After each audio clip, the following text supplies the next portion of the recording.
Her name is Paige Annette.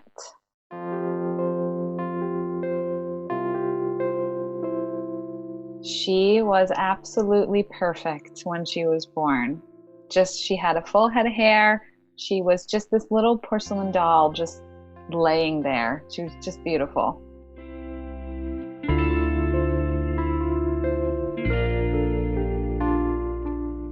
Welcome to Still a Part of Us, a podcast where moms and dads share the story of their child who was stillborn or who died in infancy.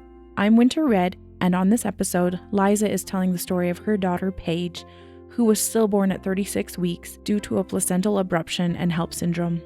As a word of caution to our listeners, this story contains emotional triggers of stillbirth and infant loss. Please keep yourself emotionally and mentally healthy and seek help if needed. Also, be aware that these birth stories may differ from his or her partner's, as these accounts are told from their own perspective through the lens of trauma, heartache, and the passage of time. Please respect our moms and dads who are brave and gracious to share their children with us.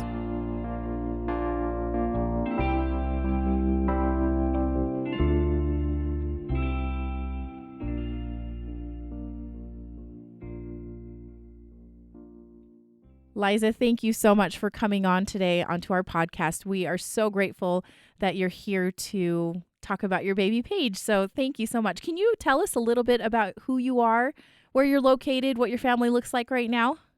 I can. I'm Liza, and I, by day, work at Pratt & Whitney, typically when we're not in a pandemic. Right. I buy jet engine parts to put the engines that fly the planes together, which is pretty awesome. You buy the jet engine parts, really? I do. That is very cool. So what kind of training did you have to have for that, actually? So when I first started, so I am from originally New Jersey. I live in Connecticut now, and I had never heard of Pratt & Whitney, but I moved here because this is where my husband lived. Oh, okay. And his father and his grandfather worked at Pratt & Whitney, and then my husband started working at Pratt & Whitney and got me a job while I was still finishing school, and I knew absolutely nothing about aerospace, engineering, nothing. I used to go home at night and cry because I was like, I don't understand what they're talking about. Oh, no. But it sounds like it's old hat now. Yes, I've been there for 14 years. And I can do it in my sleep now. So how things have changed. That is cool. That's great. Okay, and so you live in Connecticut now. I do. I live in central Connecticut. And I have my husband of 11. Nope, it's going to be 12 years this summer. Awesome. And I have a 6-year-old son, AJ, and a brand new newborn. She is 2 months old, and her name is Tessa. Oh my goodness! Wow, you have a very full family. That's awesome. Yes, and she was actually born from a surrogate. Oh, okay. Wow. Okay. Yeah. Well, maybe we'll get into that a little bit later. So that's great. And what do you guys like to do for fun? Any hobbies that you guys enjoy doing? We love going to concerts. Oh, what kind of music? Which really stinks during the pandemic because everything's canceled. It really is so sad. I know. I was like, we have several tickets that we purchased for this summer, and I was like, oh, they just canceled and wah. Yes. Yeah. We had 4, I think, this summer, and they're all either canceled or postponed. Yeah. So. Oh, bummer. But that's our favorite thing to do. That's awesome. Sans children, obviously. Yeah. They're too little to come. Yep. I hope to develop their love of concerts as they grow up. Strong work. What kind of music do you guys like to listen to? We like rock music, I think you would consider. Okay.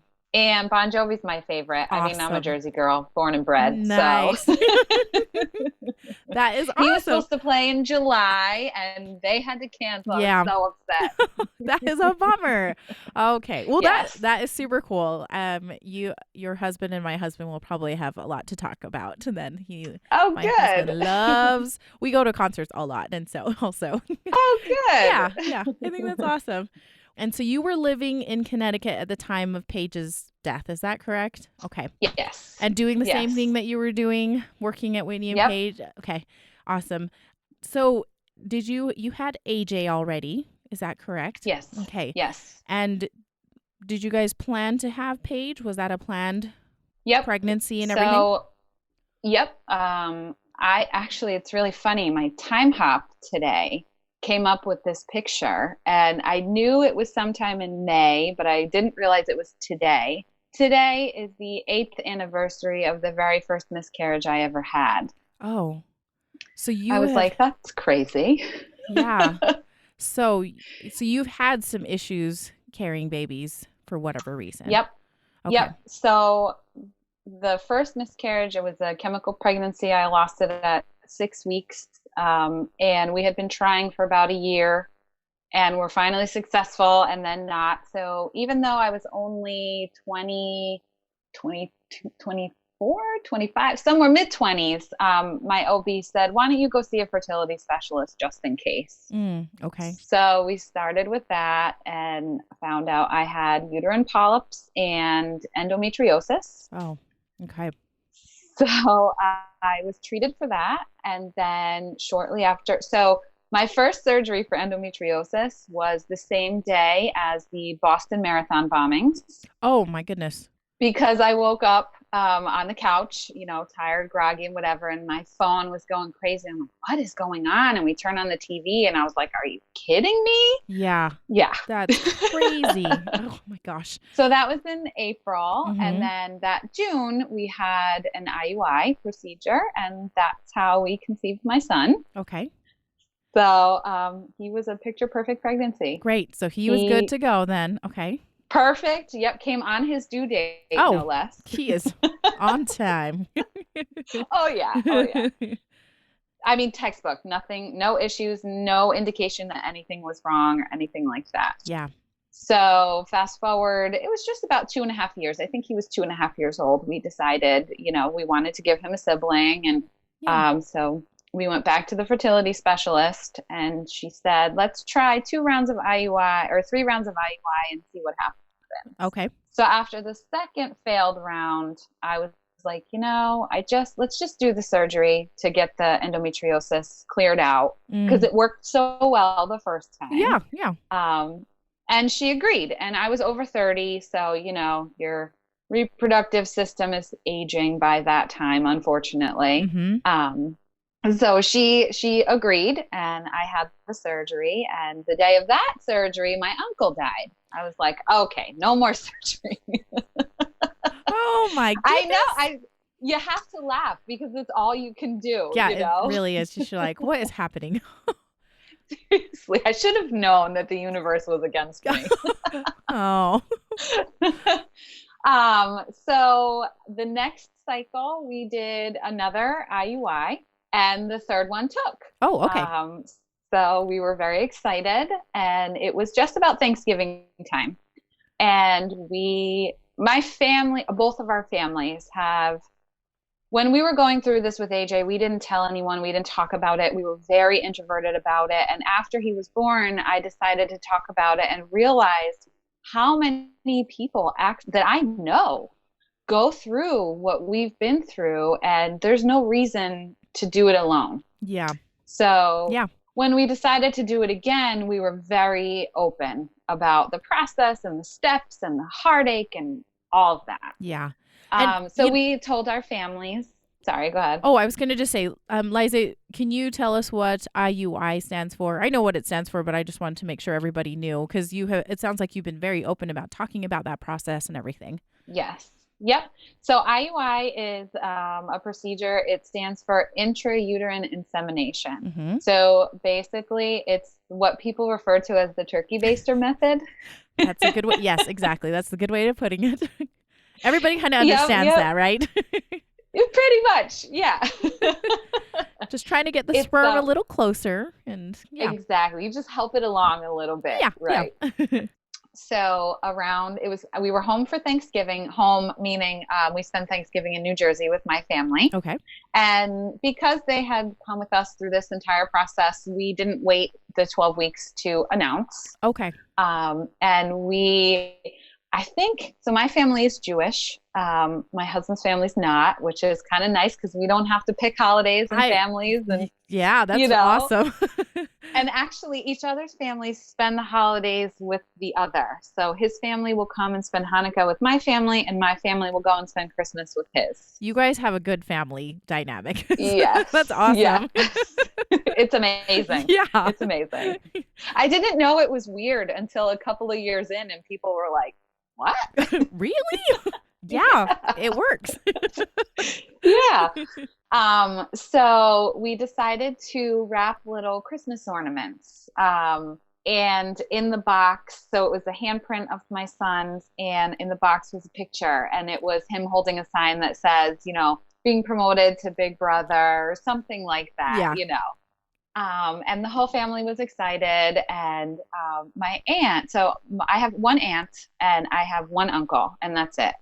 My dad's brother, we don't really speak to. We don't have a relationship, but my mom's sister was like a second mother to us. Awesome. She had cancer when I was 6 years old, and then again when I was like 12 or 14. And just the cancer treatments back in the 80s really sort of took a toll on your body, more so than they do now. Mm-hmm. So she'd been, I wouldn't say healthy for most of my life, but she didn't really let it get in the way. But that particular Thanksgiving, she had pneumonia. So she was not at the house. My mother asked me on our way home back to Connecticut the next day if I would drop off, because I made a little announcement for her too, and she wasn't there. And she said, well, why don't you drop it off at her house on the way? Unfortunately, we didn't have a very good relationship with her husband.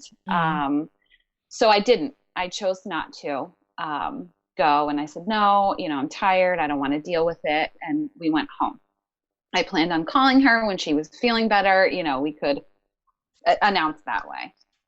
So December 13th, so it was just about a month later, I got up. I had a doctor's appointment. I talked to my mother. She said, Aunt Pammy's still in the hospital. Her kidneys were kind of struggling. They were going to do some dialysis. And I was kind of like, do I need to come home? She said no. And I said, this is kind of how it goes. She would get sick and then she would get better. And so I said, okay, I can come home this weekend or whatever. Just let me know what happens. Yeah. And, okay. So it's, I think, about a half an hour from the doctor's to my office because I went to work. And my dad was calling, and my dad never calls during the day. He'll text me, but he never calls during the day. And I was like, oh my God. Something. Yeah. And he called and said, if you want to see her, now would be the time to come. And I said, what's going on? And she just didn't have any fight left in her, which is fine. She'd been fighting for 30 years. I can't blame her. So I said, is she awake? She wasn't awake. So I said, I'm not going to drive all the way down there like a crazy person if I can't even talk to her. There's no reason to do that. I said, but keep me posted, what's going on. It was Christmas time. So we had a group Christmas party that day, and I had my phone like glued to my hand. Yeah. And when I was done with the party, I left and I called my dad and I was like, what's going on? Nobody called. And it was too late. She had passed away. Oh, I'm so sorry. So, devastated was it's not even close to how I felt. Yeah. So I went home, my husband was there trying to explain it to my then 3-year-old son, who is very difficult to explain these things to. Yeah, they're so young. Yeah, I know. So, it was a really hard day, and it was about 11 o'clock, and I was like, okay, it's time to go to bed, and we went to bed, and my husband's phone, he got a text message, and I said, well, what is it? And it was from my dad, and it said, can you call me not with Liza? And I was like, that's strange, So my husband goes, he calls, he comes back in the room, and he sits on my side of the bed, and I was like, what is going on? My aunt's grandson, so my cousin's son, was and was killed in a freak snow accident. Oh. And I was like, are you kidding me? What? How, right? It's just nuts. It's absolutely nuts. Yeah. Oh. So the relevancy to that story is a week later, my cousin lives in New York, and we were up there burying them together. And I started bleeding, and I was having my second miscarriage at 10 weeks along. Oh my gosh. Yeah, in the middle of all that. Let's add some tragedy to, yeah. Oh yeah, just coming at you from all sides, you know. Oh man, that stinks. Mm-hmm.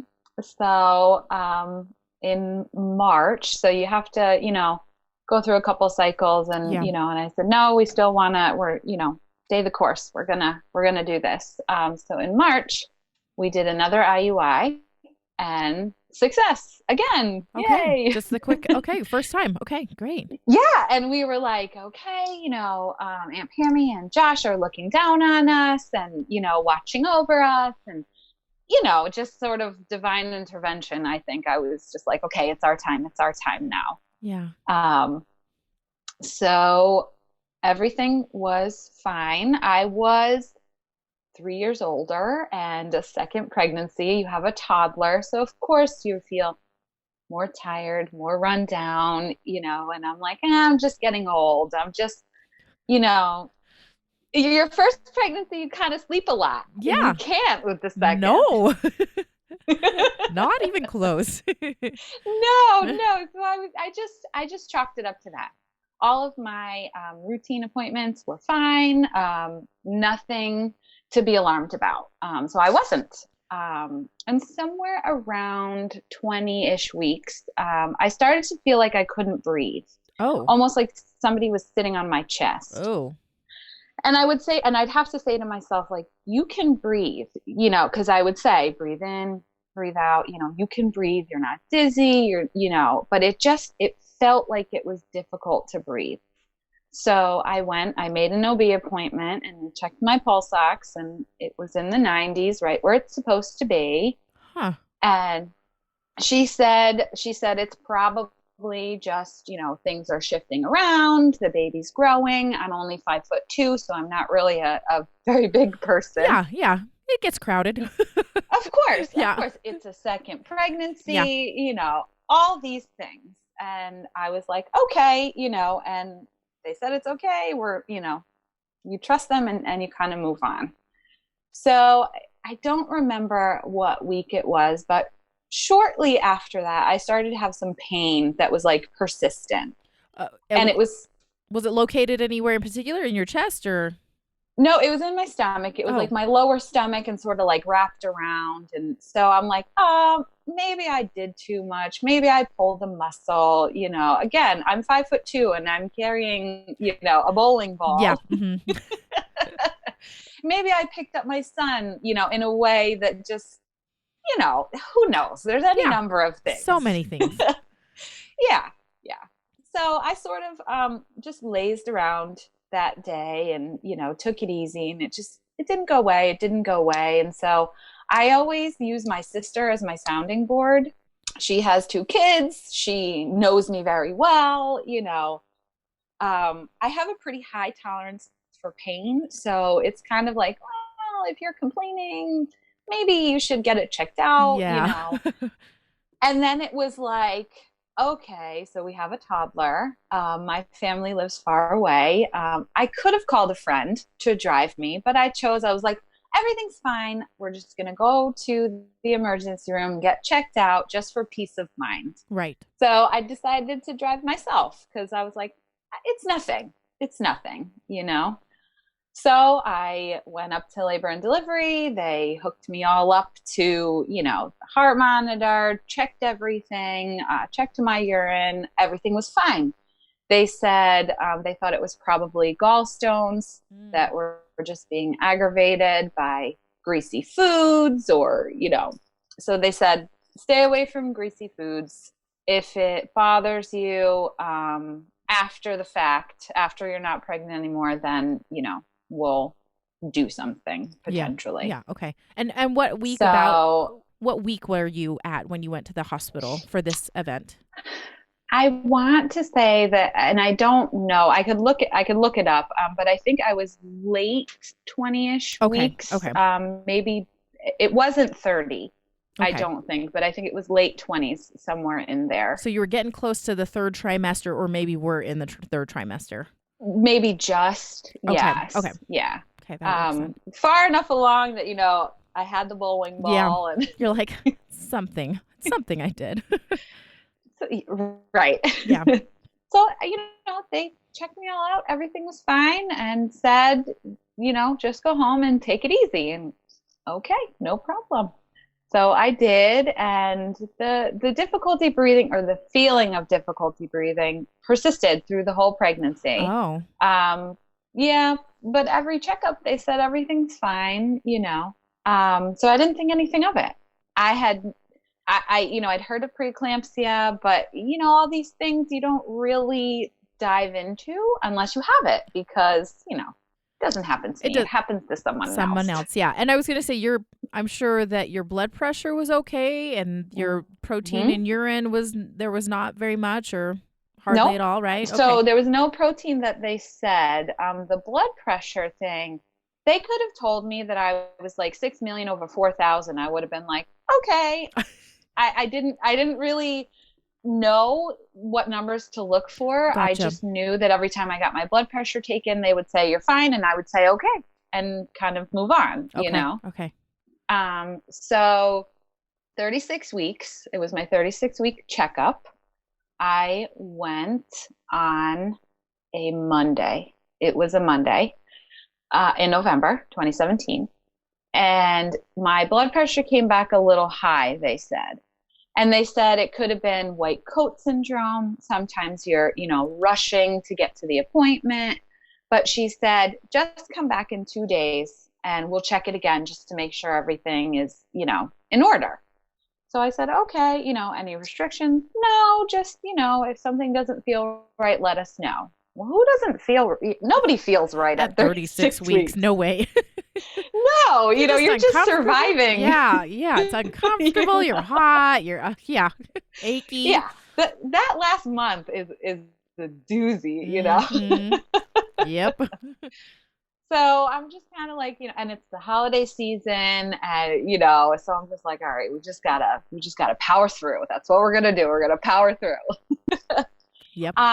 So I went back that Wednesday and had my blood pressure taken, and they said, oh, it's fine. They did urine checks both times, and said there was nothing to worry about. And I said, I'm supposed to go to my parents on Saturday in New Jersey. Is there any reason that I need to stay here?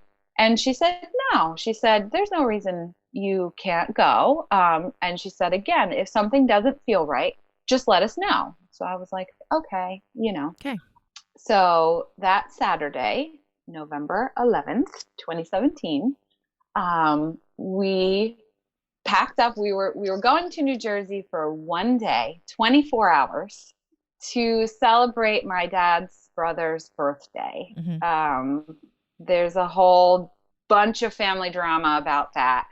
But I was not going to celebrate him. I was going as moral support for my dad, because it was important for my dad. Okay. And we sort of looked at it as like the last little getaway with the family before, new baby comes and your whole world's turned upside down. Yeah. So I remember packing up, doing my hair, not wanting to go because you're just big and pregnant, and sitting in the car, and it just but we went, and the birthday party went very well, and I ate very well, and we're sitting around the table. It was late. It was like 7:30, somewhere around there. And I said to my husband, I was like, I don't really feel good. I was like, can you put AJ to bed? Because usually I would at that time. Okay. And he's like, yeah, no problem. So he went downstairs to put him to bed, and I was like, I'm just going to lay down on the couch, I felt nauseous, but I had just eaten this like huge steak dinner with birthday cake, and Yeah. So I'm thinking she just doesn't like all these, greasy foods and Yeah. sweets and, Yeah. All of you it. know, yeah, but, I don't typically eat like that. So it was like, what? It's got to be that, right? uh, yeah, so I went and I laid on the couch and my husband came back up. My son was asleep. And I was like, I don't know, I just feel like crap. I was like, I just want to go to bed. I just want to, go and sleep it off. And, so my sister is known as the bossy one in the family. Her preschool report card, we still tease her. She's, in her 40s now. Her preschool report card says tends to be bossy. So it's a thing, That's awesome. She looked at me and she said, if you don't feel better in 10 minutes, you have to call the doctor. And I was like, come on, like, you're being ridiculous. I had this heavy dinner and I just want to go to sleep, and she's, being her bossy self. And she said it again, Yeah. if you're not better in 10 minutes, you're calling the doctor. Yeah. So I said, okay. So, you're doing all the laying on your left side and, I'm trying to talk myself out of throwing up because I was feeling nauseous and, focused on my breathing, just calm down, and I don't think I told anybody at the time, but I was like, I haven't felt her move in a while. And I was kind of kicking myself because I couldn't tell you the last time I had felt her move because I was so wrapped up in getting work all set for me to be out for 3 months and, making sure that the house is in order and that there's care for my son when she comes. And I just was not very focused on the pregnancy. I was focused on, the rest of my life and getting it in order. Yeah. And so which is sort of a, oh, I'm sorry. Go ahead. Keep going. Which is sort of a, it's sort of a flaw for me. I'm very type A and I like things very organized, Yeah, I get it. And kids don't allow that, no. They're going to throw a wrench into that all. Pretty much. So I really was I was very focused on all of this stuff, primarily work. And, then I was like, well, when was the last time I felt her move? I was like, no, you're being ridiculous. You weren't paying attention, because you sort of get used to it, I think. Yeah. When they kick, and it just becomes part of your life and you just go on with it, Yeah. So I started to think that, and I was like, no, like you're being stupid, and I didn't say anything out loud because I didn't want anyone to worry. And I could tell they were already worried because I didn't feel well, So my sister, in her bossy way, she comes back in 10 minutes and she said, do you feel better? And I said, no. And she's like, and she, throws the phone at me, I was like, I'm 2 states away, like, what is he going to do? And, so she's like, just call him. Yeah. So I did. And my OBs had switched. The original one I had, she moved to Hawaii. Oh, for her. Right. Darn it. Right. So the OB that delivered my son, and I loved him. So I was not, I was sad to see her go, but I was not unhappy with the one I had. Okay, great. Good. Yeah.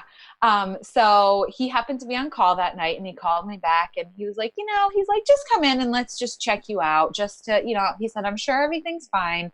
But because you're 36 weeks, let's just make sure everything's okay. And I said, well, I'm not home.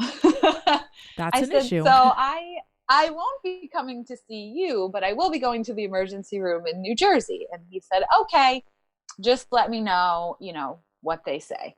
Okay. So I said, okay. And my parents still live in my childhood home. So I know where the hospital is.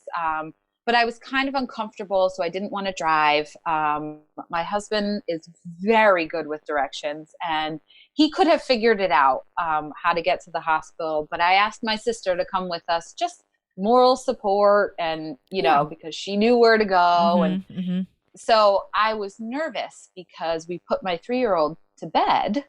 And I said, what if he wakes up? What if something's wrong? And my mom was like, his grandparents are here, my sister's husband, Uncle Dave is here, he will be okay. Yeah. And I'm like, okay, So my dad's brother, who we don't have a relationship with, he said, well, I'm here.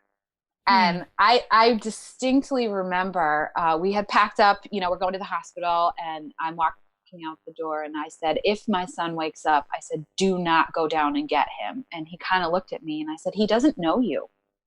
His parents aren't here. I don't need to worry about, traumatizing him anymore. Yeah, exactly. Yeah. So we left for the hospital. And the funny thing is, so my husband was driving, and my sister, I think, was in the back seat. And I was like, you have to take this turn. And she's like, no, it's the next one. Well, she was wrong. So, and at that time, we're laughing in the car, like I'm still a little uncomfortable, but, You're totally together. Yeah. Fine. Yeah. And she totally missed the turn. She said the wrong one. We had to turn around, and I was like, see, you should have listened to me, and all that stuff. So we finally get to the hospital. It was only like 2 minutes out of the way. She just missed a turn, So we go in, and I was a little concerned because, I'm not at home. I'm 2 states away. I don't know the OBs here. These people don't know me, but I'm like, it's a hospital. They'll do what they need to do, Mm-hmm. So I didn't wait long. So they put me in a wheelchair, and then I want to say it was 5 minutes in the waiting room. And then they brought me back to triage.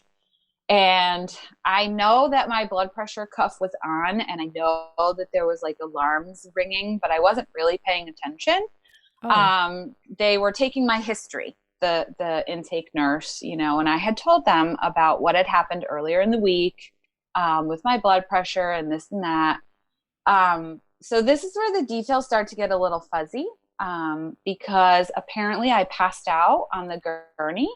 Oh, you did? So I was talking, and I remember feeling like the sickest I have ever felt in my life. And I was like, this is what dying feels like. No. It was just the worst. So in my head, I'm like, okay, like you just have to get through this. And I'm telling myself, like, I can't even describe the feeling, but it was just, if you take however sick you've ever been and multiply it by like 100, that's what I felt. Oh, weird. And it was only probably like 30 seconds, a minute. Because the next thing I remember, I was looking at my sister and my husband and the nurse. And the next thing I remember is there is, I don't know, a dozen people surrounding me, cutting off my clothes. And I'm like, what is going on? Oh my goodness. I really had no idea, I remember, this is so dumb now that I think about it. They're cutting off my clothes. And at that time, I was wearing my husband's t-shirts because they're big and comfy and, That's what you do. And exactly. That's what everybody does. Yeah. So she says, I'm going to have to cut your shirt off. And I made a joke. I said, what's my husband's? I don't know if he's going to be upset. And I don't know if she thought I was serious or... So she actually asked him if it was okay. I'm like, really? Of course, I'm not thinking this then, but after the fact, I'm kind of like, if this is an emergency, why are you asking him? Exactly. Just do it. Yeah, exactly. It was just, I don't know. I guess that's what I do. I just make jokes, and she took it seriously. I don't know. So the next thing I remember is I was in a different room. I don't know where they brought me, maybe up to labor and delivery. I'm not sure. I don't know how I got there. But I was in a different room it must have been a labor room because there was like a birthing tub in it. I remember the tub like across the room. Mm-hmm.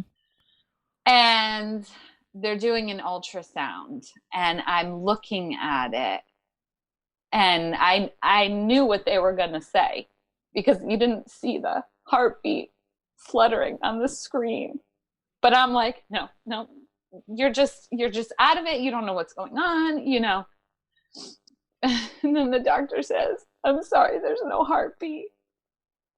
And I just remember just coming unglued, and my husband is there, and we're just crying and crying and crying. And I have no idea what has happened to me. I have no idea what's going on. If I close my eyes, I can see my sister standing off, and she's crying, and I couldn't like process her being there. It's the most like out of body experience I think I've ever had. You know, like this cannot be real. This isn't real. I don't know who called my parents, or my other sister. I have another sister too. She's just less bossy than my older sister. I remember you know, I think when you hear those words, you're not really sure like what comes next, you know? Oh yeah, I have to deliver this baby. This baby somehow has to come out. Yeah. And I had started to feel pain. I'm not sure if it was before, I think it was before they confirmed that she had passed. I was in a lot of pain, and I kept asking for pain medication. And it was taking like forever. And I'm like, what is going on? So they have to run hemoglobin before they can give you an epidural. Mm-hmm. And the lab was backed up. And again, I think my husband's story will be a little more chronological, because I sort of was not with it. So I only have like bits and pieces over the next week. Yeah. And I remember just being in a lot of pain, and we're waiting for the hemoglobin results, and my dad is yelling at the doctors, and I don't understand like what's going on. I just, you know, want to be out of pain. So much pain that if you like, they moved the sheet over top of my stomach so they could like examine me, and moving of the sheet was like excruciating. Whoa. Just the strangest thing. It was like the worst pain I've ever felt in my life. And I had a baby before, so I've been through pain, you know. So this wasn't even like labor pains kind of a thing. This was a totally different type of pain. Yes, like touch my skin and I would have jumped and hit the ceiling because it hurt so bad. And I'm like, what is going on? You know, like, what is this? And I think I was like sort of in and out of consciousness, which is why it's so spotty. But they had asked me how I wanted to deliver. And I said, no, I had a planned C-section. I had a C-section with my son. So it was always a planned C-section. Yeah. And I was like, no, like, I don't want to, you know, deliver naturally. Like I had a planned C-section. I want a C-section. So I don't know, one thing happened. I don't know. But the next thing I remember is being wheeled into the operating room. And they put the mask. So I had to be completely put under. Uh-huh. I didn't know why. I didn't question it. I just was sort of doing what I was told. This was what you had to do. Okay. And I remember them putting the mask over my face to, you know, where they initially calm you down to put you to sleep. And I remember feeling like I kind of pushed it away because I was like, I can't breathe. And the nurse was not exceptionally nice. And she was like, well, you have to do this, you know? So I was like, okay. And I was out, and that's the last thing I remember. So the next thing I remember is waking up, and I was blind. I couldn't see. What? Yeah. I couldn't see. What? Really? Really. It wasn't black. It was like sort of like you're underwater. So I couldn't make out anybody's faces. I was trying to look at the clock. You know, have you ever had surgery before? When you first wake up, things are kind of fuzzy and you blink a few times and you come back to it. Yeah. So I think I thought it was that. And I was like, what time is it? Like, what's happening? And I sort of was blinking. And my mother says that I said, I can't see. And then went back to sleep. Like, it didn't even really faze me that I couldn't see anything.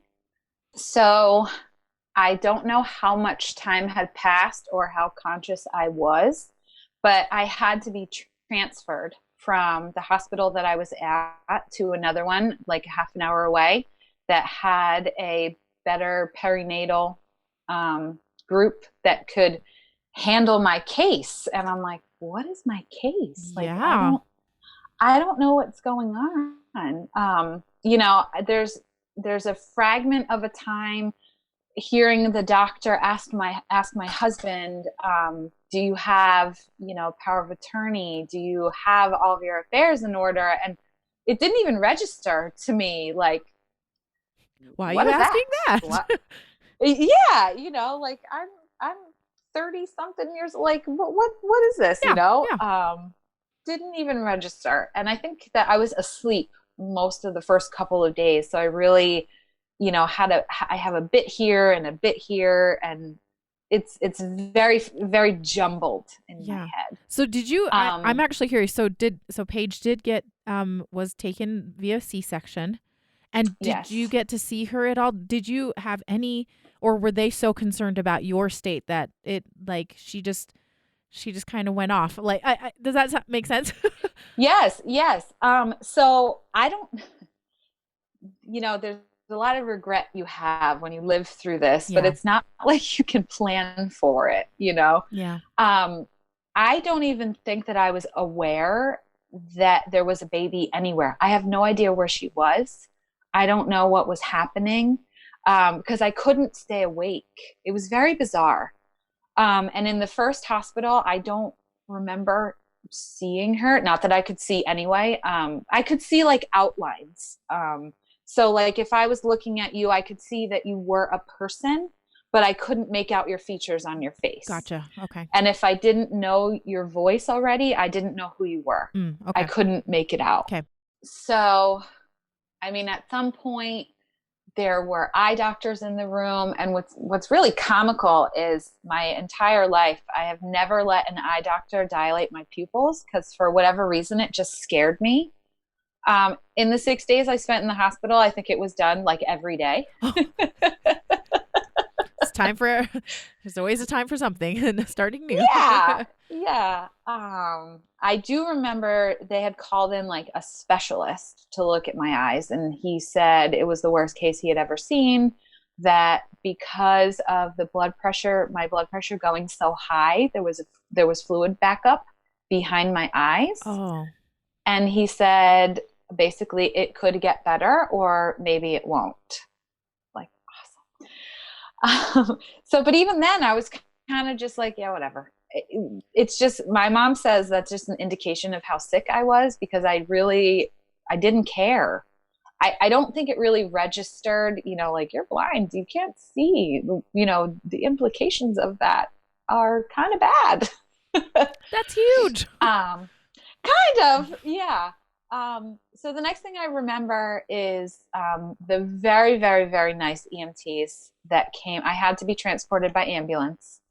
It took them a full hour to unhook all my IVs and all my cords and wires and whatever, a full hour to transfer me to the gurney so that they could put me in the ambulance and take me to the next hospital. Oh my goodness. A full hour, yes. I can't say enough about those EMTs. So my mom is a lifetime EMT. She volunteered my whole life. So I have a special place in my heart for them already. But this woman, I didn't catch her name. I don't know where she's from, but she was just wonderful. Absolutely wonderful to me. That's great. And she would, okay, this is what we're going to do. She was talking me like step by step what they were doing, what was happening, which I don't think anybody else had done like the entire time. That's refreshing. Yes. So I don't think my husband was allowed in the ambulance. And I'm pretty sure. So Paige was born at 2:48 in the morning, November 12th. So it was sometime very, very early morning when they're transporting me. I wasn't there a full day. Oh, okay. So my husband had been awake for almost 24 hours. Yeah. And we didn't have a car because we drove to the emergency room, and in my dad's car, which my sister used to get home, because, oh, by the way, my 3-year-old and her 2 children are sleeping at home.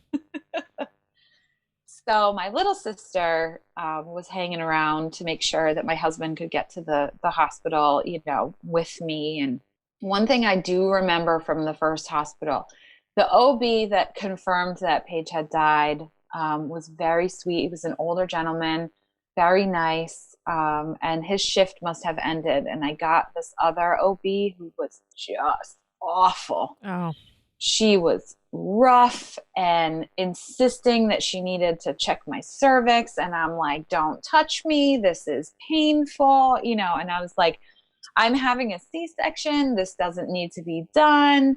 She was just awful. Really hinders your experience in an already awful experience. Yeah. Yeah. So I get to the second hospital. I think I remember which room I was in because I was in it the longest. I was admitted on a Saturday and I stayed until Thursday. I was released. Wow, you were there for a long time. Yes. Oh man. Of course, so I was not allowed to get out of bed, nor did I have the desire to do so. So there's no mirror that I can see, not that I would want to. But the nurses and the staff would come in and say, oh, you're really pale, and I'm like, so I'm pale to begin with, so to me, comparatively speaking, I'm like Casper the Friendly Ghost compared to normally skin tone people, Yeah. And if you have a little bit of a tan, forget it. Like I stick out like a sore thumb. I'm just very, very fair skinned. Always have been. So they would say, hey, you're pale. And I was like, well, is this like my normal pale? Or is it, like, it's all I relative. Yeah. Yeah. And I can't see myself. So, you sort of just go off what they say. I do remember when they were packing me up into the ambulance, somebody said, Paige can't go with you. And I was kind of like, okay, like it didn't even register what that really meant. Yeah. So, okay, like, what are you going to do? It sounds like I'm in pretty rough shape. So I think that I need to, and I don't think I was making the decisions. I think my husband was, because I don't think that I was totally with it. There are moments that I was with it, but there are moments that I definitely wasn't. So I get situated in the second hospital. They come in and talk to me. I think I slept for a couple of days. And I remember waking up, and I hadn't held Paige. I hadn't thought about it. And she was in my room. And it didn't even occur to me that at the previous hospital, they had said she can't come with you. And here she is in the little, what do they call them? Isolates. Yeah. I'm kind of like, okay, I don't know. It didn't really register to me, but people kept asking me, like, do you want to hold her? Do you want to hold her? And I was like, no, I can't see. They said it'll get better. I want to be able to see her. And I think it was probably 2 days that I said that. One of the things that I regret, because my vision it came back better than it was, but it was not clear. And I missed out on 2 days of spending time with her that I can't get back. Yeah. Yeah. So I remember them coming in, and it wasn't until the second hospital that I heard the term HELLP syndrome. And I had no idea what that was. And I was not able to read my cell phone. Yeah. So my cell phone, Yeah, my cell phone was being managed by my sisters or my husband or whoever, because news started to travel, because it was Monday morning and I wasn't at work, and Oh, people were kind of like, you know, something's going on, something's going on. yeah. So I remember saying to my husband, I was like, we need to call our bosses and we need to tell them, like, hey, we're not coming in for the foreseeable future. So Pratt Whitney is a very large company, but the purchasing community, which is where both my husband and I come from, is very small. And apparently the news of Paige's passing and me being inches from death spread like wildfire Oh, yeah. throughout. I mean, I've been there 14 years. My husband's been there 15 years. You make a lot of contacts, a Yeah, lot of people. totally. So I do feel bad. One of my friends from my personal life, my home life, worked with me. And neither me or my husband was the one to tell him what had happened. He heard it from his boss because we just hadn't gotten to telling anyone else other than our bosses. Right. It wasn't done maliciously, but I feel bad about it, Yeah. because we're friends, and I don't think he's mad about it, but it's another thing that I feel guilty about from, the events of Yeah. all of that. Yeah. So I remember holding her for the first time, but I couldn't stay awake very long. So there's a picture of me and she's in my arms and I'm kind of like passed out, sort of like that. And I think it was the first picture that I had seen of myself. And I was like, whoa, I was pale. I was swollen, very, very swollen. I just looked horrendous. And I don't think that I could really comprehend the gravity of the situation because I couldn't stay awake. Yeah. I would be up and talking for 5 minutes and then sleeping for however long. I couldn't read my phone. I couldn't watch TV. What else is there to do? Take a nap. Sleep, Yeah. I remember shortly after, it was probably in a day or two after I got to the second hospital, they came to talk to me about a blood transfusion, asking me my thoughts about it. They said that it would make me feel a lot better. And I was like, okay.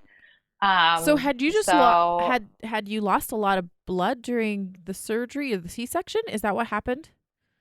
So I didn't find this out until later. So HELLP syndrome stands for hemolysis, elevated liver enzymes, and low platelets. So I also had a 75% placental abruption. Oh, So yes, I was essentially bleeding to death because my blood wouldn't clot because I had this HELLP syndrome wow. that I'd never heard of Yeah. before. And yeah, you had no idea before, not with AJ, not with okay. Nope. So thinking about it now, I think that was the source of the pain in my stomach, because I was bleeding so much, Yeah. that it was just, I guess, collecting, Oh, and it was very, very painful. wow. I don't know. I have not been brave enough to request my hospital records.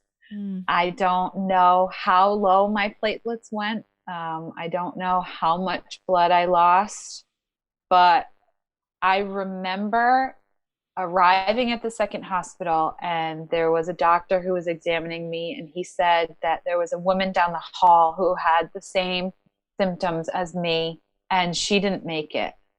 And I Oh, was like, what? what are you You talking know? about? Exactly. Oh, that is crazy. Crazy, crazy. I went there. I left that night going to the emergency room fully expecting to have a baby early, but having a baby. If you had asked me if I would be a lost mom or if I would have been, inches from death, I'd be like, no. You're insane. That doesn't happen to real people. Yeah. It only happens on TV, Yeah. you know? I found out, I don't know when, sometime during the course of this, there was a nurse at the first hospital. Her name is Donna, which I didn't know at the time. She did all the legwork. I don't know what she had to do, but got through all of the red tape. And she was the one that made it so Paige could come to the second hospital with Really? us. Oh, that is Yeah. wonderful. Oh, that is Yes. so wonderful. Yeah, because I was like, I am sure there is a lot of red tape. Wow. I can't even imagine. I don't know how she did it, and so fast. Yeah. Too, you know. But yep, she made sure that Paige went with me. That is great. And I also was not aware of what a cuddle cot was. I'd never heard of it before. I think people don't like to talk about any of this. So you're not prepared for the what ifs, you know. But I was lucky enough that Paige had a cuddle cot. Yay. So she could stay in the room with us for the entire duration of my stay. Oh, really? Okay. That's great. Yes. So they didn't have any restrictions or anything like that? No. Thankfully, she was born not during a pandemic. Yes. So they had explained to me that the cuddle cot will keep her cold, you know, and keep her from decomposing. And, you know, thinking about that, you're like, oh, this is my child, you know? But when you read other stories about people who are not lucky enough to have a cuddle cot and they have to go back and forth to the morgue, I can't imagine how much harder that is. Yeah. It's such a blessing. Yeah. You know, and all these things I didn't know at the time. A lot of these realizations I came to much later after, you know, learning more about this entire situation, this entire process, other people who have lost babies and their experience and, you know, all of that. So over the course of the time, so I guess I arrived there sometime Sunday. So from Sunday to Thursday, I spent in the hospital. It allowed my family to spend some time with her. It allowed my husband's family to drive down and spend some time with her. And my best friend was able to come because she lives in New Jersey. So it wasn't, you know, a horrible ride for her to get over there. Yeah. So other than that, nobody has seen her in real life, except for our immediate families and my best friend was able to come. So I was glad that people got to hold her, and, you know, I wish that I had not been so sick and that so this sounds crazy. They had dressed her in one of the white gowns, probably donated from somebody's wedding dress or, you know, like an angel gown. Yeah. Mm-hmm. And I never thought to take it off, or like, what did her belly button look like? Mm-hmm. Or what did her armpits look like? Or some people give them baths or change their diapers, or I never did that. And I really wish that I had known to just examine every square inch of her, you know, so that you know what she looks like. You don't get any other chances to do it. And I didn't do that. And I really wish that I had. We didn't change her clothes at all. She stayed in the gown the whole time. We came with nothing. Of course, yeah. You didn't have anything. We had nothing. And actually, I had to Amazon bras, underwear, socks, because we packed for one day. Yeah. I had one pair of pajamas and the clothes that I had worn to the party. Yeah. And that was it, because we were leaving in the morning. Yeah, exactly. my son, my family had to scramble to get clothes for him, pajamas for him. Yeah. He had nothing. Yeah. And I remember distinctly there was a doctor coming in to examine me, and I was ordering bras on Amazon, and I'm just laughing to myself because this is what I have to do, It's such a surreal experience, isn't it? Right? We had to, so my in-laws had come down a couple of times. They had come to New Jersey and gone back. And each time we had asked them to bring us some clothes. And it's very weird giving your father-in-law directions of your underwear drawer and what to grab and what to bring. You're like, okay, this is weird. It was very, it was awkward, but it had to be done, right? I mean, yeah. So the first time they came down, I love my father-in-law, but he brought non-maternity clothes. Oh. So I couldn't really use any of it. Help me out here. Help me out. It didn't so my dad has 3 daughters and no sons, and he's very in tune with fashion and clothes and all of these things. My father-in-law is very different in that respect. He's kind of like, you do the girl thing and I'll hang out with our sons. Yeah. Stay over here. It'll be fine. Yeah. He's like, oh, you need maternity clothes? Why do you need maternity clothes? Stuff like that. So, the second time they came, it was like, okay, open the top drawer. Okay, go to the left, See, this is where my type A came in handy because my drawers are organized. Very nice. Very nice. And I was like, this pile, this pair, I was very specific the next time. Nice. That's so great. We laugh about it because my husband opens up the first go round of clothes because he also needed clothes, and there was a pair of dress socks in there, and it's kind of like, where are we going? We're not going anywhere. Some people just don't pay attention to those things, so it's what they probably just were sort of throwing things in a bag, and you know what? We're not going to complain. Yeah. Thank God there is a thing called Amazon, and we took full advantage of it. Oh man, that's a little bit of a funny moment there. Yeah. And so this entire time, so for 6 days, 5.5, whatever you want to call it, we decided not to bring him to the hospital, because I just didn't know how to explain it to him. Why his sister was not alive. He had been to a few funerals of relatives before, but never anyone super, super close to him. Yeah. And I thought it would be more traumatic for him to see a dead baby. I didn't know how to explain it, nor was I really in a position physically or mentally to explain it. And I didn't look very good either. And I didn't want to scare him. Yeah. So my family I didn't have to worry about him. They stepped in and took care of him, and they would send pictures. And there's a picture, he went to the dance studio with his cousin who is his age, and at one point he's in the dance studio with her and doing the dance moves. And that's wonderful. My sisters particularly my older sister, because she already has 2 kids, she just stepped in and was me when I couldn't be.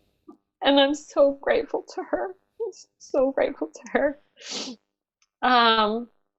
So it was, now you have to make funeral arrangements. Yeah. Where do you start? Yeah. I was like, I don't know. So you guys I don't know where I want to be buried. Yeah. So you guys did decide to bury Paige then. Is that correct then? We did. If I had to do it over again, I think I would have had her cremated and kept her at the house, um, because I will never move away from her. I have to be able to go to the cemetery whenever I want to. So if that helps anybody else in making their decisions, it wasn't something I was thinking of at the time. At the time, I was just like, I can't imagine burning her up. It just seemed awful. The thought of it just seemed awful to me. Because you have to decide, are you going to cremate them? Are you going to bury them? Are you going to do a service? Are you not? What do you want? This and that, flowers, arrangements, public, private. I'm like, I have no idea. Yeah, it's just so overwhelming because you're like, wait, I thought I was going to have a baby. Now I'm Right. planning a Not plan a funeral. funeral. It's like the Right. most awful thing.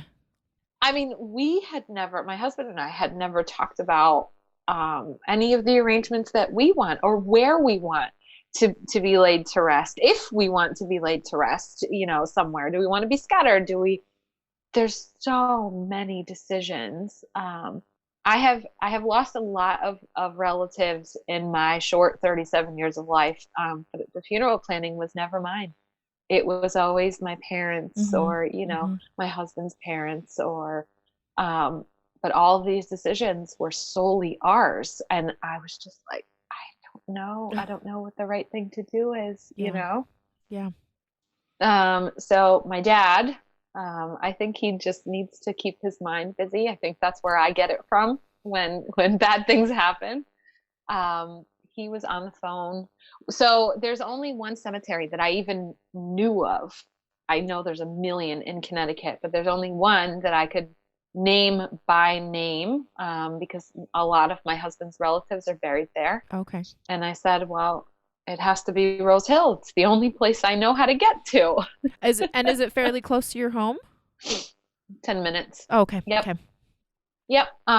So it was, planning a funeral and picking plots, and we're not in Connecticut, and I'm still in the hospital 2 states away. So it's just sort of letting them know whenever it is we get home, we have to make these arrangements, and you had to, before we could leave, we had to have her arrangements sort of set because somebody had to get her body and bring her home to Connecticut, So my dad was just sort of asking these questions as they were asked of him. And I was just the only thing I knew was I wanted her buried at Rose Hill and I wanted her buried because I couldn't imagine cremating her. I just couldn't handle it. So, the next few days is sort of a blur. I did end up having a blood clot in my arm. So they transfused you, right? They gave you blood. Mm-hmm. You started feeling a little bit better. And then you end up getting a clot in your arm. In my arm. Oh, my goodness. My dad had come because my parents and my whole family and my husband's family sort of filtered in and out. Some would go home and take care of the children, and then some would come back. And it was, so somebody was usually always with us, but there was always care for the children back at my parents' house. Yeah. My dad, I said my mother was an EMT, so she's very sort of medically inclined, but my poor dad, he's not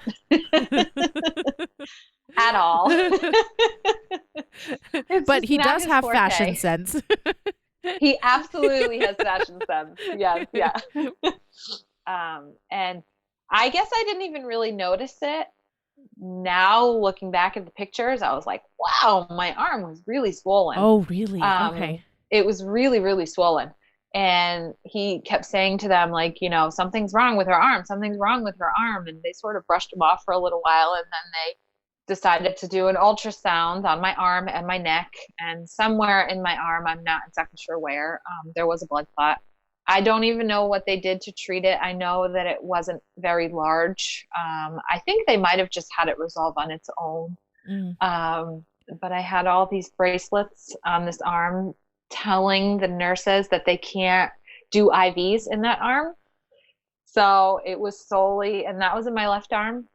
So all of the IVs and the tests and whatever were all done on my right arm. And I have pictures of the bruising that I had just from all the procedures. Yeah. It's awful. Yeah. It's awful to Oh, look at. Liza, seriously, I'm just like you have been through the ringer basically. I just can't imagine like what you went Yeah. through and then to have your child pass away. I mean, like let's just I'm so sorry. This Mhm. is just awful. Thank you. Thank you. Yeah. So finally, it's discharge day, and I'm very excited to see my son. I haven't seen him in almost a week and nervous at the same time. Is he going to be mad? Is he going to have abandonment issues? Is he going to, I remember talking to my sister, like, what should I tell him? I don't want to lie.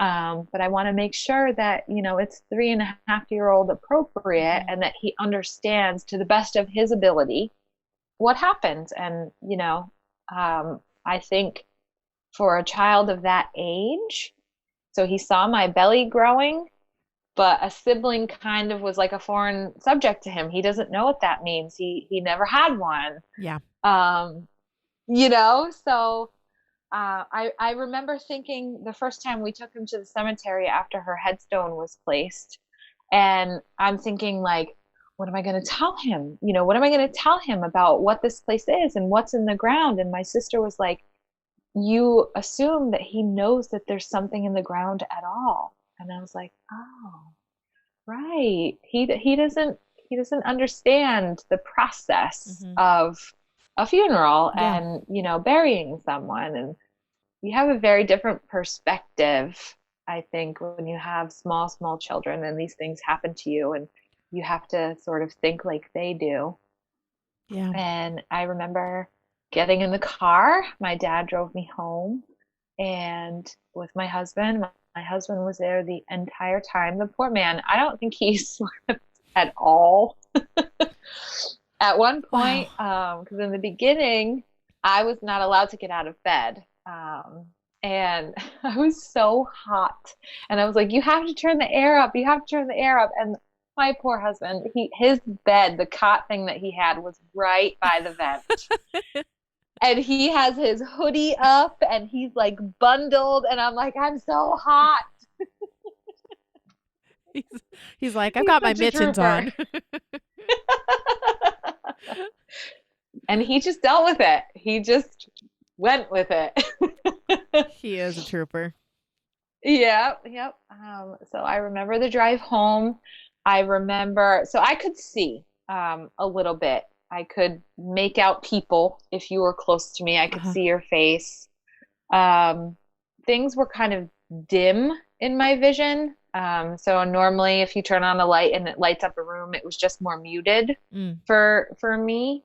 And I remember there was road construction and it kind of like freaked me out because I couldn't, the signs were kind of like messing with me. Yeah. It's just very bizarre. It was very bizarre. And I remember walking in the door and my son came running up to both of us, and then it's like, be careful, mommy has a boo-boo on her belly because I had a C-section. Yep. So trying to explain that to him. And I remember I wanted to tell him right away because I just didn't, he needed to know and he needed to know from his parents and it needed to happen right now. Yeah. So we took him upstairs to my nephew's room and sat him down and said that your baby sister Paige was too small to live outside of mommy's belly, and she can't come home with us. And he kind of was like, okay, oh, there's a fidget spinner. And that was the end of that. Yeah. They just don't quite understand it all. Right. And you plan all these scenarios in your head and none of them happen. It's just like, I was like, Okay. okay, yeah. There you go. So I was admitted to the hospital on November 11th. Paige was born on November 12th, and I came home on November 16th, which is also the anniversary of when my husband and I started dating Mm. 100 years ago. Um, we The next week was Thanksgiving. So I said, there's really no point in going back to New Jersey to have a sad Thanksgiving by ourselves. Yeah. Another joke that I think my mom might have said it. So we always spend Thanksgiving in New Jersey because we live in Connecticut, and I just wasn't willing to give it up. So that year was supposed to be the first year that we were not spending Thanksgiving with my family because I was due to have her, like a week later. And I said, there's no way I'm driving down there, Yep. in the holiday traffic. No, No not thanks. doing that. No thanks. So, and I was bummed about it. And, I think it was my mom. She was like, if you wanted to spend Thanksgiving in New Jersey, you didn't have to be so dramatic about it. Oh, your family seems like a hoot, actually. They are. They are. So I think it is the only Thanksgiving that I attended Thanksgiving dinner in sweatpants and a sweatshirt. Oh, Because typically, you put a little effort in. Yeah. It's a holiday, and nobody questioned anything I was wearing or anything I was doing. They just sort of went with it. Yeah. My parents actually gave up their bedroom because they have a king size bed. It's the biggest bed in the house. And they gave Adam and I their room for our entire stay there. So kind. So we had some privacy, we had some space. They have their own bathroom, so we could just shut ourselves away if we needed to. My older sister just assumed the role of mom to my son, even though we were home. Yeah. So we didn't have to wake up with him in the morning. We didn't have to, get his meals ready or bathe him. We didn't have to do anything. She took care of everything. And at the time you're sort of just going through the motions, and it isn't until later that you realize how monumental the help was. Yeah. Yep, you're just walking around in a daze, but then you're like, look back and you're like, holy cow, so many people helped. Yes. Both of our families, just rallied around us in the best way they knew how, and we were fed, and we were given space, and we were given love when we wanted it. We were home, I think, for 2 weeks, and they just sort of followed our lead, and we're like, well, we don't know how to lead. We don't know what we're doing either. This is new to us. I don't know what to do. Oh, I do remember probably about a week in, there was a lot of people staying in that house. 4, 5, 6, 7, like 9 of us. Ooh, okay. Staying there. With my husband's family coming in and out. So at any given time, there's like 14 of us. It's crowded. It's a little crowded. So, of course the kids start to bicker, and, I was like, we need to get out of here. I just, we need some fresh air, just the 3 of us, my husband, my son, and myself. Let's go to the playground and whatever. And we took him to the playground. And I had asked him, I said, do you want to go get ice cream when we're done playing? And it was like a freakishly warm day in November.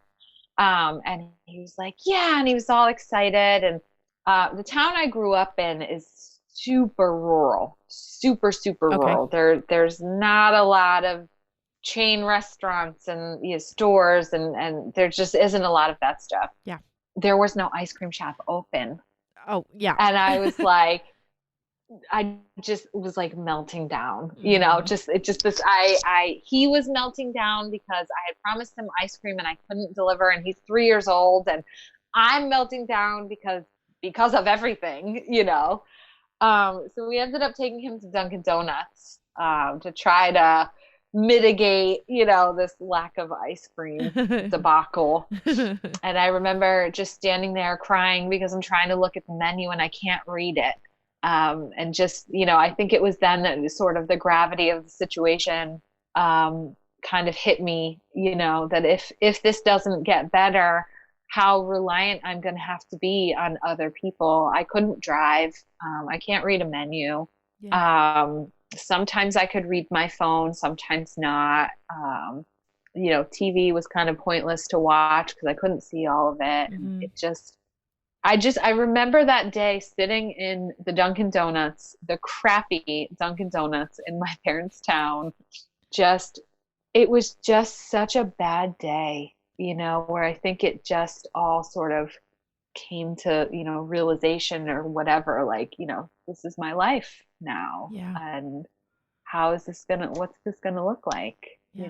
when we don't have 14 people surrounding us and taking care of us, Mm-hmm. and what's it gonna be like, Yeah. I think you don't realize that part of it. Like, when someone dies, the process to go through. Yeah. Losing a child is entirely different Yeah. than any other relative. And as I had said before, like, I was devastated when my aunt passed away. Absolutely devastated. But I'm supposed to outlive her. I didn't want it to be that soon. Right. Right. But you grieve it, you talk about her, you cry, and then you pick up and carry on. And I don't feel you can do that when you lose a baby. Yeah. You don't ever move on. You move forward, Yes. but you don't move on. Yeah. Yeah. Paige is always going to be with So you. I think, yes. So we stayed with my parents for about 2 weeks, and then it was time.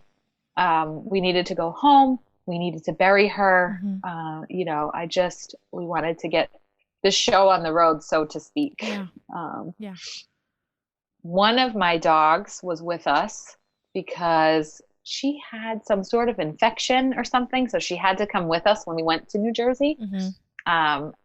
My other dog is boarded at a local place around our house. And we had called them, explained the situation, and they were wonderful too. They were like, don't even worry. Oh, he is taken care of. You don't, you do what you need to do, and you come get him. Just know that he will be loved and taken care of until you can get here, Great. So that was another, Yeah. thing we didn't have to worry about. Yeah. So we came home, and my mom came with us, which was a blessing. But I also felt that we sort of needed to be just the three of us, Right. and figure out this new life that we're going to live. Yeah. So November 30th, 2017 was the day that I was supposed to have her. That was my planned C-section date. And I chose that date to bury her. I don't know why I wanted it to be on what was supposed to be her birthday. Because we could have chosen any day we wanted. Yeah. For whatever reason, I didn't want it in December because I feel like it's associated with Christmas. Yeah. And I was like, no, it has to be in November, And so I picked what was supposed to be her birthday to bury her. I remember calling the florist for what I now know is called a spray on top of the casket. Yeah. Isn't that so funny? You're like, I had no idea that's what it was called. Oh, I'm supposed to get one of those? Yeah. Yep. And it was my father who said, you should probably call, and that should probably be from, the parents, you and Adam and AJ. And I was like, oh, yeah. Yeah. You're like, who knew? These things don't just appear? Yeah. I thought they just appeared. Yeah. So surprising how little you know about the funeral business. Exactly. So, when we got home, we had to go and pick a plot, and we decided to buy 4 of them so that my husband and me and our son and Paige could all be together if my son so chooses. We now have to buy a 5th one just in case. Yeah. And I didn't know what to expect. How does this work? I have no idea. And I'm very directionally challenged. It's just not my forte. So I was worried about picking a plot that I could easily get Oh, to okay. in this maze of Yeah, cemetery, yeah. because I mean, I think I was dating my husband for like 6 months before I could get to his parents' house without written directions in my face. I'm just not good at it. Um, so the guy from the cemetery, and we're following, and I'm making all these mental notes because we're going deeper and deeper into the cemetery, and I'm like, I'm never gonna be able to remember this. So we get out, and he's showing, these plots and whatever, and I said something about, that we need 4 of them, and he kind of looked at me, and he's holding this piece of paper, and on the bottom it says Babyland, and I'm like, Oh, that's what they call the section of the cemetery. And I was like, that's awful. yeah. Yep, we have a baby land Um, too. had no idea. But I said, no, that's not what we want. We want to all be together. Because you can't have, it's only babies in Yeah, Babyland. yeah. We couldn't be with her. So I said no. And he was so apologetic, and I was like, it's not your fault. It's not like we're experts on knowing what to ask Yeah, for. I don't yeah, know what yeah. to ask for. Who knows? Right? So, we pick the plot, and it's 2 turns, so I can figure out, I can get there. It's no problem. Awesome. Yep.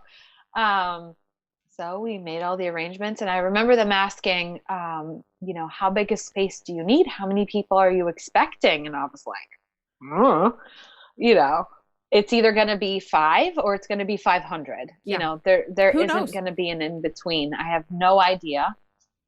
I used to know the count. It was hundreds that showed up. That is Standing room only. That is wonderful. Mhm. I think everyone we could have thought of came, that filled with people from our work. Oh, Tons and tons and tons of the Pratt family that is came out. wonderful. Yes, yes. People that you're like, when you sort of stand around and look at the room, you're like, wow, we know a lot of people, Yeah. you know? Yeah. Make a lot of contacts over the years. Yeah. So it was a nice ceremony. It was a family friend that, because like I said, we're mixed. I'm Jewish and my husband's Catholic. So we sort of just raised our son both. So we didn't want an exceptionally religious service. So one of it's my husband's family friends. She's an ordained minister. I think I'm saying that right. We asked her, and she led the ceremony. And then we went to the graveside, and those chairs they put out for the family? Yeah. I've never sat in them before. And I don't ever want to sit in them again. Yeah. It was just very bizarre, because they're sort of the funeral, the home directors people, are very good at sort of telling you what you're supposed to do and where you're supposed to go and all that stuff. And they're telling us to sit down, and I was like we're the parents this time. You're not the grandchild or the niece or the 14th cousin 17 times removed. This is my daughter that we're putting in here. So that was just very strange. And then we went and had lunch, because that's what you do. You eat and drink, and I say to people, and I've said this for a long time, but I think I really appreciate it now, that if you want to support someone who's grieving, call them after the funeral, because they get a lot of support up front. All the way up call to the them funeral. after. Yeah. Yes, in a week, in a month, in 6 months, a year, that's when they need your support the most. Yeah. Because then it feels so lonely and you feel forgotten, and Yeah. So after that, everybody left, and we were left just the 3 of us. And I think it was the first time that I after the initial finding out that there was no heartbeat, I think it was the first time that I like legit ugly cried in sitting in her nursery by myself. I just, oh, it was ugly. Yeah, but necessary. I was going to say, if it's your first time really just getting into those emotions, yeah, Yes. you will Yes. ugly cry. Yeah. Oh, so ugly. So ugly. Yeah. So, and then a month later, our 5-year-old dog just dropped dead in the backyard. Oh. I'm like, we can't catch a break. Can we just stop now? Can we just Yep. stop? Oh, it keeps going. Yeah. It keeps going, but we could be here for 2 days if I start talking about all that. Well, I just can't believe, I mean, it feels so crazy to hear your story. And I feel like, as you've expressed, there's a lot of regret, but your situation was so different and unique and hard to not be able to like do some of the things that you would have maybe hoped to have done. Yes. But goodness, like, sounds like there's a lot of people that supported and, kind of came out of the woodwork and really just stepped up and helped out. And I think that's wonderful. That's so wonderful. Yes. What a blessing. Thank you. Yeah. Well, so I do have a couple last questions about the birth story. So why did you guys name her Paige? So in the Jewish religion, you take initials of loved ones. So my son is Anthony James, AJ for short. Okay. He is named after my grandmother is Alice. My grandfather is James. Oh, okay. And Adam's grandfather is Joseph. Oh. So the A and the J. Okay. So her initials, so my aunt was Pam. Yeah. Okay. So her name had to start with a P, in my opinion. It could have been in the middle name or, but I was like, nope, has to be her first name. That's what I want. And we just sort of went through the list of P names and arrived at Paige.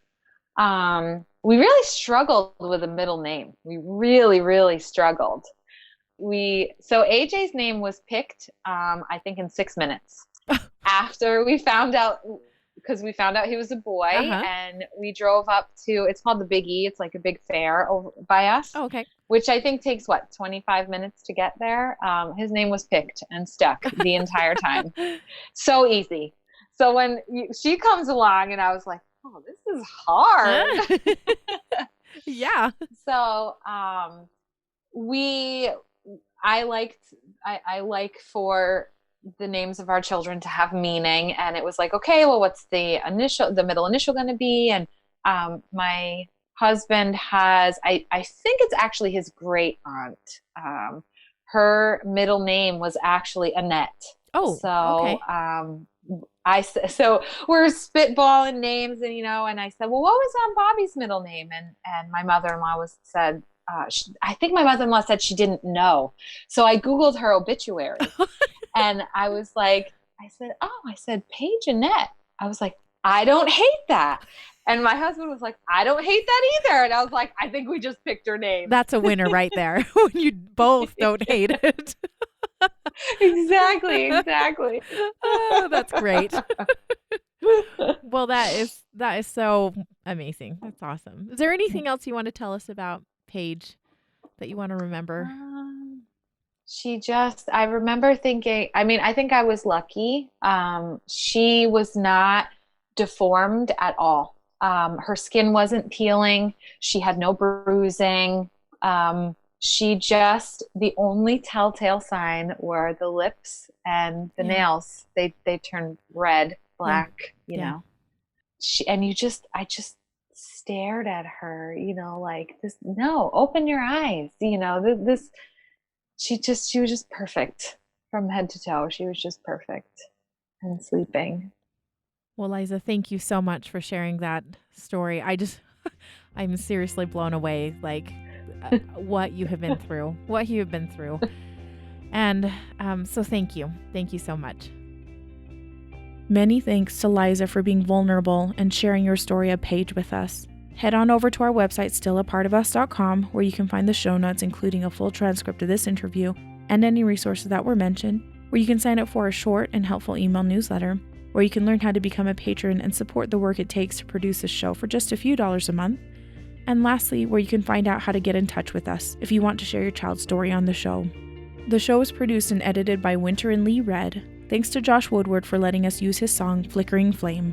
You can find him at joshwoodward.com. Lastly, subscribe to this podcast and share it with a friend that might need it, and tell them to subscribe. Why? Because people need to know that even though our babies are no longer with us, they're still a part of us.